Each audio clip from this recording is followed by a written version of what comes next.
los ensayos clínicos lo que priman por encima de todas las cosas es la seguridad. No está permitido hacer ni la más mínima cosa dentro de este protocolo que, digamos, pueda poner en riesgo la salud de la persona.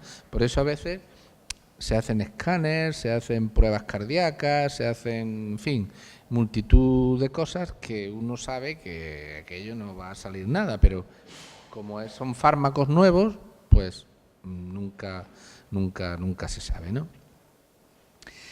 ¿Y a quién le sirven los ensayos clínicos? Bueno, los ensayos clínicos, esto es como una cadena de favores. Muchas veces, desde luego, sirven porque crean conocimiento nuevo y sirven a los que vienen, seguro. Pero también en muchas circunstancias sirven a las personas que reciben la medicación. Yo siempre pongo un ejemplo que para mí lo he vivido y me parece que es fundamental. Y siempre lo recuerdo y siempre lo explico a los residentes y siempre lo explico en todos sitios. Que es, si aquí hay alguna mujer que tiene un tumor de mama y lo conoce a lo mejor, el caso del Herceptin, ¿no? El Herceptin en las mujeres con HER2 positivo. Bien. Ese es un medicamento que se conoce desde mediados de los años 90 y que se utilizaba para los tumores con metástasis.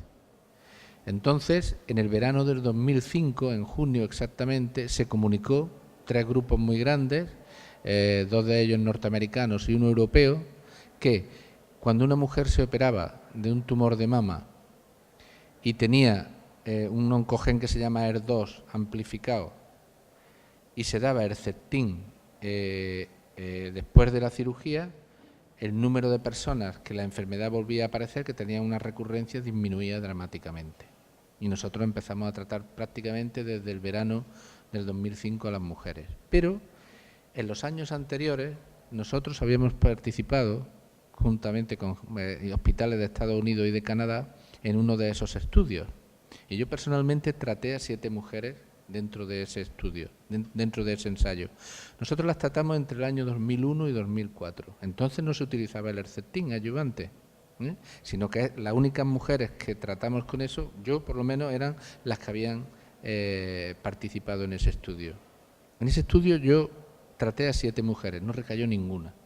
Era una enfermedad que era bastante agresiva. Yo eso lo recuerdo siempre porque cada vez que las veo pienso que es una de las, cosas buenas que tiene la investigación clínica. Ahora hemos visto todas las mujeres que hemos tratado con Herceptin desde antes del 2005 y después del 2005 en nuestro hospital, ¿no? Que son aproximadamente cerca de 400. Bien, desde el año 2005 para acá, desde que empezamos con esto, la supervivencia de las mujeres con cáncer de mama con HER2 tratada con ese medicamento es del 90%. O sea, es el beneficio de la investigación clínica, ¿no? Luego hablaremos también un poco de las sombras, porque toda la vida tiene sus sombras, ¿no? Los ensayos, que son estos experimentos, hay 3 tipos de ensayos en el cáncer, que son los ensayos fase 1, que se llaman, los ensayos fase 2 y los ensayos fase 3. Los ensayos fase 1 son los más complicados, los más complejos, y pocos centros son capaces de llevarlo a cabo y lo tiene que hacer personal dentro de la oncología incluso muy especializado, ¿no? Nosotros tenemos una unidad, Carlos Salle Clínico, una unidad conjunta de ensayo fase 1. El ensayo fase 1, ¿qué es lo que sale? El ensayo fase 1 lo que hace es la primera vez que el fármaco se administra en humanos. Por eso tiene que estar absolutamente muy controlado. A la gente se le hace de todo. Se empieza con dosis muy bajitas y se va subiendo, porque uno no sabe cuál es el concepto que se llama la dosis máxima tolerada. Eso es lo que hace el fase 1. Ahí entran muy pocos pacientes, habitualmente pacientes en etapas muy avanzadas de la enfermedad. Luego está el fase 2, que es una vez que tú ya sabes la dosis máxima tolerada, pues vas tratando diversas patologías a ver la eficacia en esas patologías. Tiene, por ejemplo, el nivolumab. Estaba pensando que era el nivolumab. Pues en linfomas, pulmón, tumor de mama triple negativo, próstata, y se va probando y se va viendo cuál es la eficacia. Eso es un número más grande de pacientes y los controles ya suelen ser altos, pero un pelín menor. Y luego ya están lo que se llaman los ensayos fase 3, que es lo que se llaman los que exigen las agencias reguladoras para que se apruebe el fármaco, que es comparar ese fármaco con el mejor tratamiento disponible y si lo supera, pues entonces la agencia europea o la agencia española del medicamento lo aprueba y se comercializa el fármaco, ¿no? Por tanto, la historia de un fármaco desde que empieza en animales hasta que acaba en la farmacia, ya sea del hospital o una farmacia que se pueda comprar, pues han pasado casi 7 o 8 años, o sea que un fármaco, aún yendo rápido, tarda mucho, ¿no? ¿Y por qué ocurren todas estas cosas como la que ha dicho Juan Carlos? Porque, pues bueno, cuando uno empieza a dar estos fármacos, la toxicidad, pues la escriben los pacientes, ¿no? No se sabe, es que no se sabe. El nivolumab, vamos a ver, ¿no? ¿Qué es lo que pasa? Y por tanto, hay a veces controles que son repetitivos, exhaustivos y cansinos, ¿no? Esto es la parte buena. ¿Cuál es la parte, bueno, mala o crítica, diría yo, desde mi punto de vista? Juan Carlos ya ha descrito una de las partes que son, que son desagradables, que es que te ata al hospital de una manera muy importante, ¿no? Tienes que hacer muchos controles y esto. Yo por eso cuando mucha gente me dice, no, pues yo quiero ir a tal sitio, eso sí. Hombre, si hay un ensayo bueno, bien, pero las personas tienen que tener claro que eso es atarse a un centro durante un tiempo de una forma bastante importante, ¿no? Porque para entrar en el ensayo hace falta hacer muchas pruebas. Y luego, la otra cosa es que, bueno, la industria farmacéutica es la que provee los fármacos en el mundo moderno, ¿no? Aquí, por ejemplo, en España, en casi toda Europa, al contrario que lo que pasa en Norteamérica, tenemos una gran paradoja, ¿no? Que es que los servicios sanitarios son públicos, pero la investigación de fármacos es privada. La investigación de fármacos es fundamentalmente fármacos promocionados por la industria farmacéutica. Es verdad que hay ensayos clínicos independientes que lo hacen centros académicos, hospitales o universidades, etcétera, pero son muy complicados de hacer porque el ensayo clínico es muy caro. Hacer un ensayo clínico es carísimo y pocos centros tienen el músculo financiero para poder hacer ensayos clínicos. Entonces, ¿qué es lo que significa esto? Significa esto que el objetivo último de la industria farmacéutica es colocar un fármaco en el mercado. El objetivo es poder vender algo. Eso es muy bueno porque a veces venden cosas muy buenas, pero eso también implica que la agenda la marca la industria farmacéutica y no las instituciones académicas, ¿no? Por tanto, los pacientes eso también lo tienen que saber porque las asociaciones de pacientes son importantes. Cara a las instituciones debieran tener un papel activo, cara que, bueno, hay cosas que hay que investigar que la industria farmacéutica no lo va a hacer nunca y que es necesario hacerlo. Por ejemplo, la industria farmacéutica excepcionalmente va a hacer un ensayo de prevención. Excepcionalmente. ¿Por qué? Porque no es rentable. No es rentable porque una vez que colocan el fármaco en el mercado tiene un número de años para la patente y después nada. Por tanto, ensayos de prevención hay pocos y es fundamental que los haya, ¿no? Y eso habría que ponerlo encima de la mesa. Y luego, el hecho de que los ensayos clínicos sean terriblemente burocráticos, terriblemente lentos y eso hace también que luego los fármacos resultantes sean muy caros. Uno no sabe nunca si es porque el proceso de investigación es muy largo o porque, bueno, hay, digamos, asignaciones de precio opacas que hacen que bueno, por ejemplo, el nivolumab vale una millonada, ¿no? Un tratamiento de este tipo pues, puede costar entre 60 y 80.000 euros, ¿no? Son cosas caras. Y ya para terminar, solo antes de entrar en el coloquio, que seguro que es más importante, una pincelada. Se está cambiando muchísimo la manera de hacer ensayos clínicos. Antes se hacían ensayos, se cogían muchos pacientes, se trataban todos por igual, etcétera. Hoy día se están virando a lo que se llama una cosa que en inglés se llama basket trial y que en castellano es los ensayos cesta, que se llama, que es que en vez de tratar determinadas enfermedades, lo que se hace es tratar tumores, independientemente del origen que tenga, que comparten la misma alteración genética. Hoy día, con técnicas experimentales de secuenciación masiva, se le puede leer al tumor, digamos, la cartilla, la ficha, ¿no?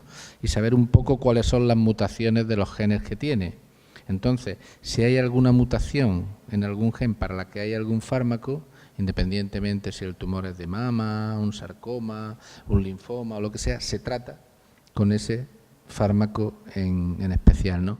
Esos son, digamos, la nueva tecnología de hacer ensayos clínicos, que implica un análisis más exhaustivo del tumor, con técnicas moleculares más precisas y aplicación de lo que le va específicamente a ese tumor, ¿no? ¿Con eso qué va a pasar? Bueno, todavía no lo sabemos. Esto está en una fase incipiente y todo el mundo está muy ilusionado porque, bueno, la verdad que ha habido éxitos como en la leucemia mieloide crónica, como en el cáncer de mama, como he dicho, como en algunos carcinomas de colon con el KRAS, etcétera, que ha sido muy exitoso. Pero bueno, a nivel generalizado vamos a ver qué da esto de sí, ¿no? Lo que no cabe duda es que va a ser una manera muchísimo más precisa de hacer ensayos clínicos. Prácticamente lo que va a faltar es que a cada uno se le dé lo que le toca, ¿no? De alguna manera. ¿Esto qué es lo que ha hecho? Pues los ensayos y esto pues todavía más complejos y más caros, porque ahora ya no solo hay que dar el medicamento, sino que hay que hacer un análisis exhaustivo de los tumores y eso pues a fecha de hoy es relativamente, bueno, cuesta dinero también, como todas las cosas, ¿no? Y esto es un poco lo que yo quería decir. Tenía una presentación, pero me parecía que, bueno, visto cómo se desarrolla el congreso y esto, pues probablemente será más digamos, jugoso el coloquio que habrá ahora. Me parece, pues seguramente todas las personas que están aquí tienen muchísimas, ¿no?, dudas y preguntas y curiosidad sobre este tema de los ensayos clínicos. Así que yo, igual que Juan Carlos, pues a partir de ahora a vuestra disposición, ¿no?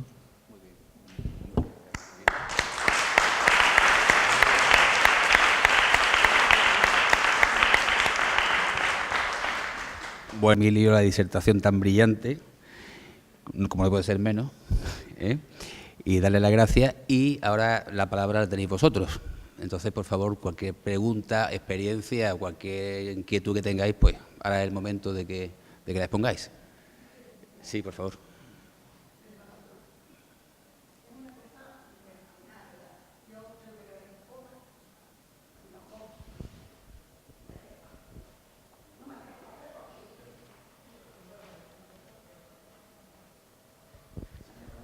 ¿Pongo allí?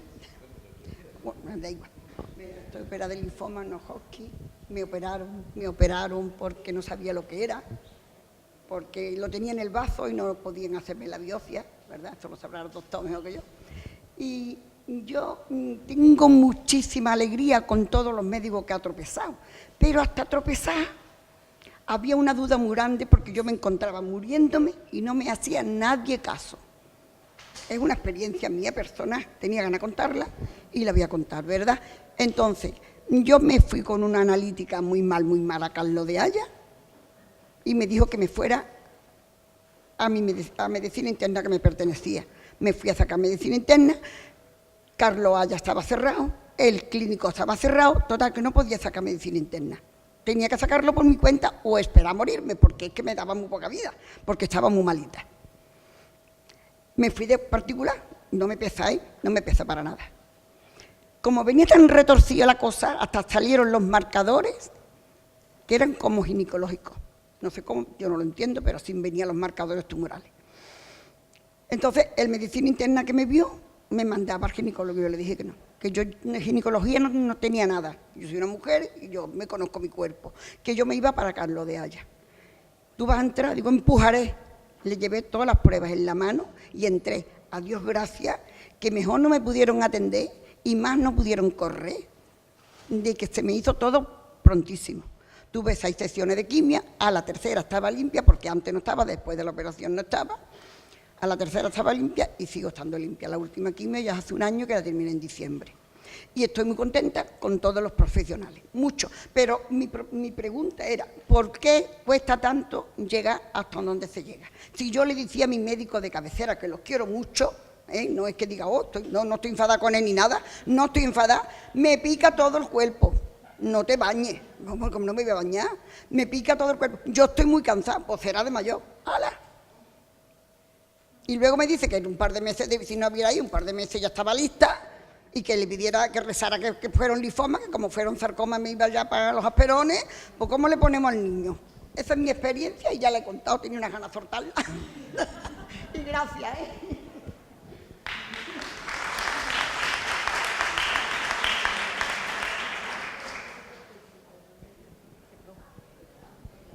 Hola, buenas tardes.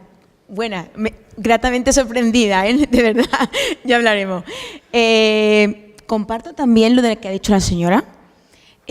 Durante 4 años estuvimos acudiendo a lo que es a la doctora de cabecera para mi madre, que tiene un segundo cáncer de colon en menos de 1 año, y nos decía que mi madre tenía artrosis en todo el cuerpo y le dolía artrosis en la costilla. Usted lo que tiene es artrosis en las 2 costillas, hasta que al final, después de 4 años, hemos dado que era un cáncer de colon. Sí que es muy difícil que el médico de cabecera como que a veces te tome en serio.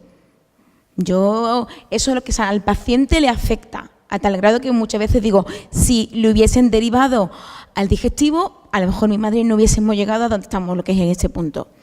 Hemos llegado un poco tarde porque estábamos en otra charla, pero sí que me gustaría saber cómo llega lo que es el paciente a eso, cómo llega lo que es el paciente a esos ensayos clínicos, digamos, que ha visto lo que es hablando, porque te lo dice el oncólogo, uno lo tiene que proponer, ese mundo, ¿cómo va?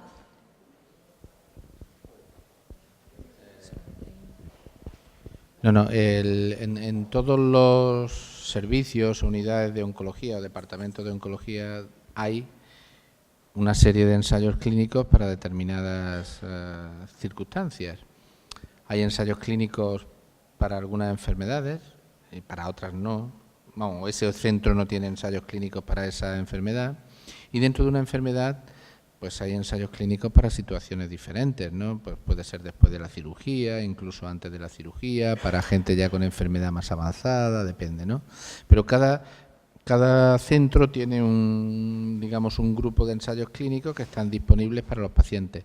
Para entrar en un ensayo clínico hay que cumplir lo que se llaman criterios de inclusión, están muy establecidos, son una serie de, como un checklist, que el paciente tiene que cumplirlos todos, si no, no puede entrar, que es edad, tipo de tumor, a lo mejor tipo de mutación, comorbilidad, que no haya tenido otra enfermedad, en fin, una serie, son estrictos. No todo el mundo puede entrar en un ensayo clínico, ¿no? Y eso habitualmente se lo ofrece el médico que ve al paciente, ¿no? El paciente normalmente no sabe eso. Bueno, voy a matizar ahora esto, sí sabe. El paciente normalmente no es el médico el que normalmente ofrece al paciente el ensayo clínico después de comprobar que cumple todos los criterios de inclusión. ¿Qué es lo que pasa? Que hay centros que no tienen ensayos clínicos. O sea, si una persona está en un centro que no hay ensayos clínicos, pues no hay ensayos clínicos. Ya está. Ahora bien, en Internet hay una serie de herramientas, el Clinical Trials Gov, y el de la sociedad y el portal de la Sociedad Española de Oncología Médica, seon.org, en el que se describen todos y también la Agencia Española del Medicamento, la AM, donde están todos los ensayos clínicos, o casi todos los ensayos clínicos que hay en España y los centros donde se encuentran. Y ahora lo que sí estamos viendo, sobre todo en gente más joven y que tiene más, digamos, habilidad digital, por decirlo de alguna forma, que si saben que existe un ensayo en un sitio, pues van, lo miran en Internet y acuden, ¿no? Ahora ya se está viendo eso, lo vemos fundamentalmente, eso es muy frecuente en mujeres jóvenes con cáncer de mama que buscan ensayos por todos sitios y van. En nuestro centro hay mujeres de otras provincias que tenemos un par de ensayos. Sí, si cumple los criterios de inclusión, normalmente sí. Quería preguntar si existen ensayos clínicos para Sí, quería preguntar, buenas tardes, si existen ensayos clínicos para un cáncer de estómago, de un familiar mío que tiene, bueno, sí.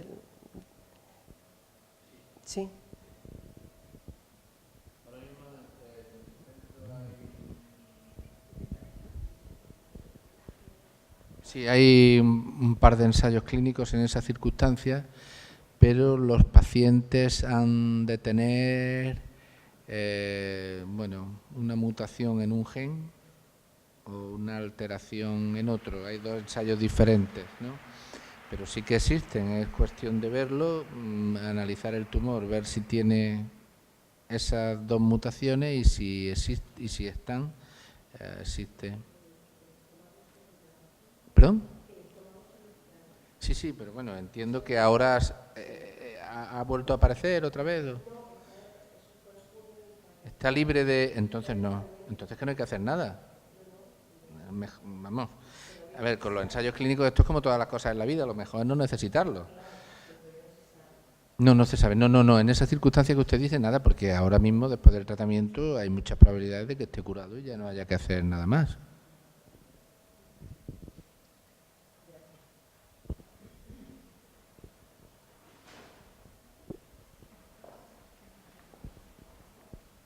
Hola, buenas tardes.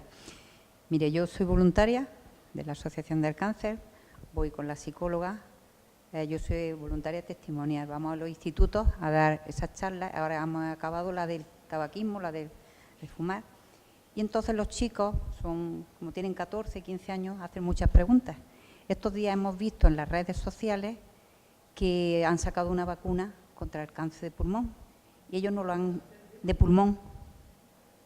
En Facebook estaba puesto, ellos son muy inquietos y preguntan mucho. Entonces a mí me gustaría que me aclararan si eso es cierto o no, que en breve se iba a poner a la venta. Gracias.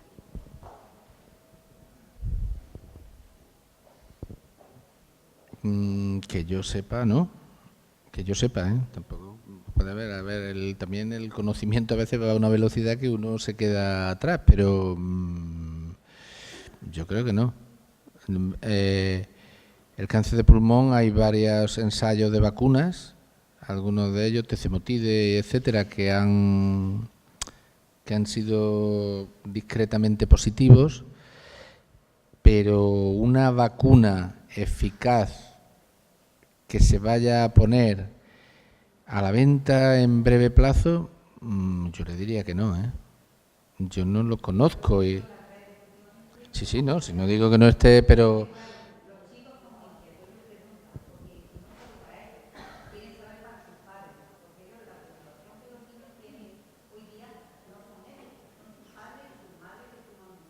Bueno, lo que tienen que hacer los padres y las madres es intentar dejar de fumar, que eso... Sí, pero... No, ahora mismo, desde el punto de vista inmune, que es una de las vías más importantes de avance que hay en la actualidad ahora mismo, es la inmunooncología, que es la aproximación al cáncer aumentando la eficacia del sistema inmunitario de la persona, ¿no? Ahora mismo lo más, digamos, importante que hay en cáncer de pulmón es los tratamientos con anti-PD1 y anti-PDL1, ¿no? Que es nivolumab, pembrolizumab y todos estos anticuerpos que lo que hacen es como estimular el sistema inmune de la persona, acelerarlo, ¿no? Para que se coma al tumor.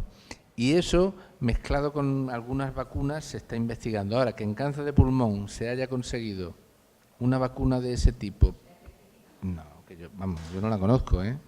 Me callo porque no sea que alguien lo saque ahora y me lo diga así, pero yo no la conozco, desde luego.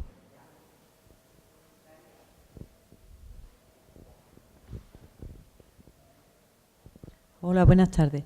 Yo vengo de una ponencia del doctor Cobos y no es cierto, lo acaba de decir, que no hay ninguna vacuna que ha salido en las redes sociales, pero que eso es cierto no es.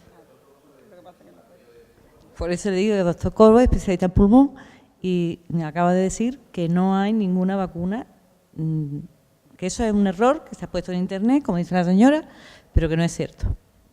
Eso lo ha dicho, creo que estaban ellas también, que no es cierto que esa vacuna exista.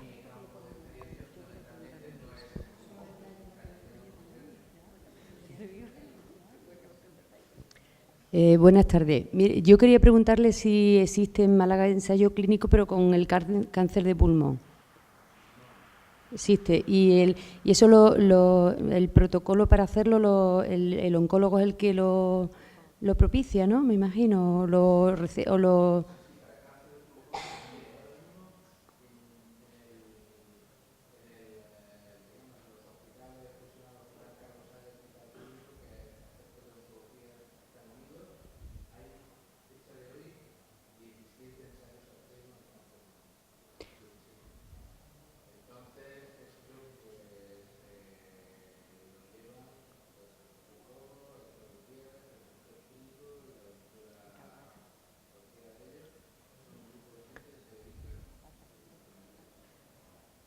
Vale, gracias.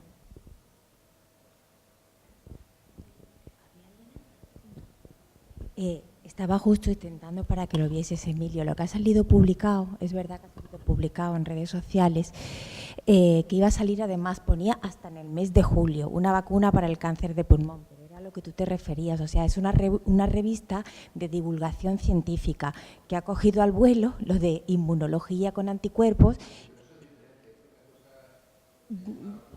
Sí, pero bueno, pero bueno, quería un poco para que después viera lo que ha salido publicado en las redes sociales, pero que realmente no es la panacea de una vacuna como.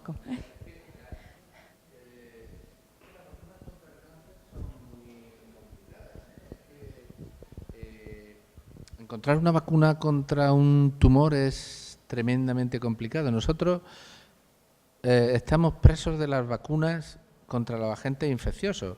Probablemente una de las intervenciones sanitarias que ha sido más exitosa en la historia de la medicina y que puede haber salvado más vidas es la vacunación. El sarampión, la viruela, las paperas, yo qué sé, todas las enfermedades, la hepatitis, en fin, la vacunación. Pero claro, nosotros nos vacunamos contra virus o nos vacunamos contra bacterias, pero los virus y las bacterias es que son muy diferentes de nosotros. Es que las células tumorales, al fin y al cabo, se parecen mucho a las células de cada uno. Y hay otra cuestión añadida que hace que las vacunas contra el cáncer sean muy complicadas, que es, si uno se vacuna contra el virus, uno de los virus más mutantes, la gripe, ¿no? Que como sabéis, la vacuna da una protección parcial. ¿Por qué? Porque cada año cambia un poco, pero bueno, da una protección buena. El 60 o el 70% de las personas que se vacunan de la gripe, pues se protegen. Y si es contra el sarampión, todo el mundo. ¿Por qué?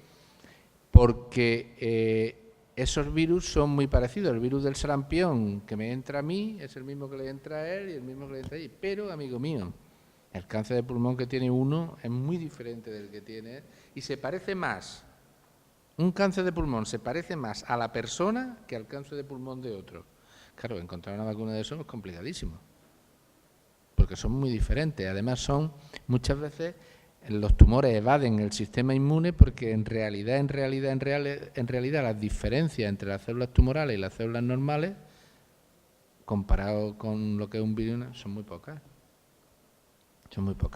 Lo evaden perfectamente. Lo que sí, hay ahora mismo muchísimos tratamientos, y concretamente los linfomas están dando unos resultados espectaculares.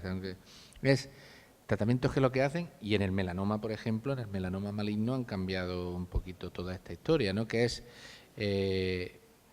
fármacos que el sistema inmune de la persona, digamos, lo aceleran. Es como un vigorizante, ¿no? Es como una vitamina, un ceregumil del sistema inmune de la persona que ataca al tumor. Ahí sí que está habiendo avanzar en vacunas, y del cáncer de pulmón concretamente, a mí me extrañaría que incluso en un futuro próximo hubiera.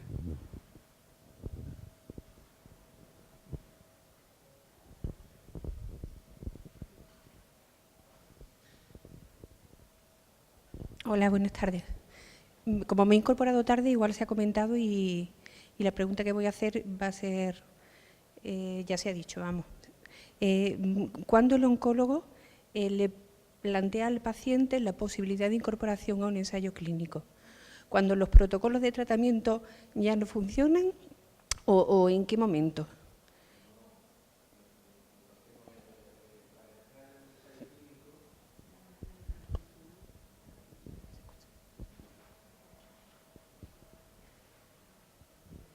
No, vamos a ver, un ensayo clínico no es el último cartucho, ¿eh?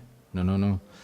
Un ensayo clínico es, como he dicho, un experimento y el ensayo clínico se ofrece a un paciente cuando cumple los criterios de inclusión. Por ejemplo, hay muchísimos ensayos clínicos, lo que los médicos llamamos adyuvancia, que es el tratamiento después de la cirugía. Después de la cirugía, cáncer de mama, hay cantidad de ensayos clínicos de personas que se operan y después se ponen un tratamiento. No es al final de la enfermedad ni cuando la cosa está muy complicada, sino cuando se cumplen los criterios de inclusión. De hecho, los ensayos clínicos tempranos son los que más suelen, en general, son los que más ayudan a cambiar la terapéutica de la enfermedad, ¿eh? O sea que no es al final ni depende, es cuando se cumplen los criterios de inclusión.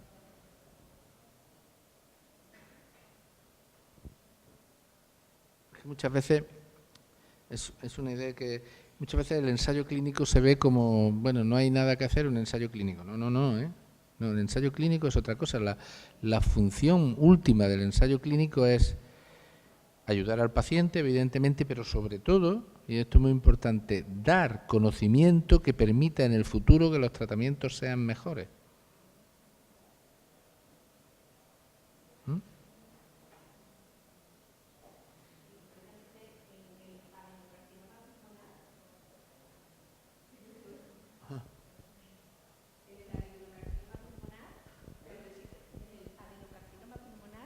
Con la mutación FGR, que hay ensayos, se están haciendo ensayos clínicos en Carlos Haya, bueno, en el clínico, concretamente muchos relacionados con esa mutación.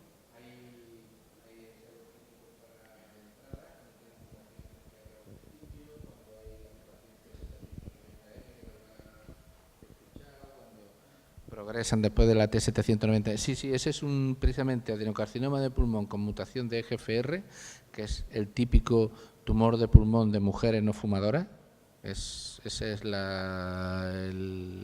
Hay muchísimos ensayos en ese escenario, ¿eh?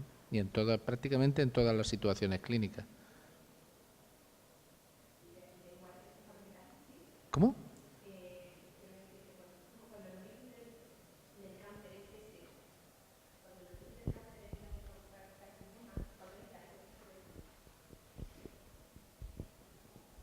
Cuando existen metástasis pulmonares, mediastínicas, supraclaviculares y óseas, pero todo por un origen del adenocarcinoma, igualmente se están haciendo esos ensayos.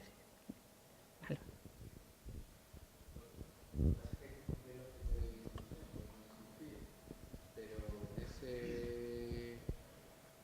En ese tipo de escenario hay bastantes ensayos clínicos. Bueno, yo no sé en qué centro está, pero en cualquiera de los dos centros tienen dos investigadores que son muy activos y líderes en esa patología, ¿eh?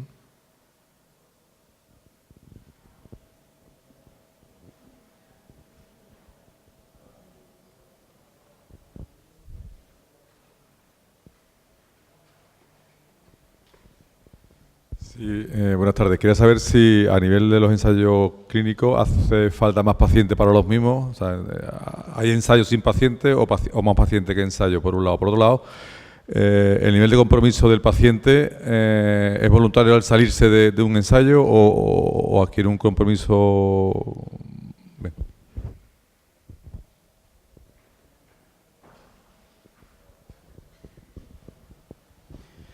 No, cada vez más la gente entra en ensayos clínicos, eso es cierto. Antes proponer un ensayo clínico, sobre todo en nuestra cultura, la gente lo veía como una cosa, la frase esta, yo no quiero ser conejillo de Indias, ¿no?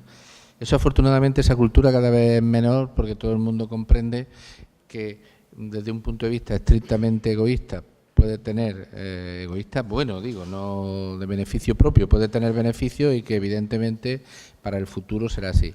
Con respecto a la gente que entra en ensayos clínicos, una persona puede salirse de un ensayo clínico y eso lo ponen todos, vamos, es obligatorio. Ninguna agencia reguladora, ningún comité de ética te deja hacer un ensayo clínico sin que ponga claramente que el paciente puede salirse del ensayo clínico en el momento que quiera, cuando le dé la gana y sin dar absolutamente ninguna explicación. El paciente solo tiene que decir, a partir de ahora se acabó, ya está, y sigue con su tratamiento estándar y... No, es que eso sí que es... Eso es... No aceptar eso o no respetar eso es lo que se llama desviación grave, cuasi delictivo.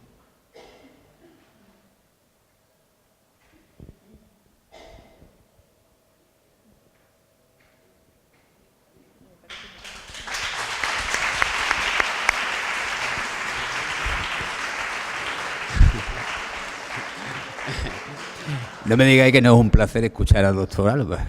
Impresionante, pues, podemos estar aquí horas y horas. Pues ya por último, darle las gracias nuevamente al doctor Alba, daros las gracias a vosotros por vuestra presencia y entiendo que no podemos cerrar esta mesa sin dar las gracias también y hacer una mención especial para esos enfermos sanos que son nuestros familiares. Esas personas que nos...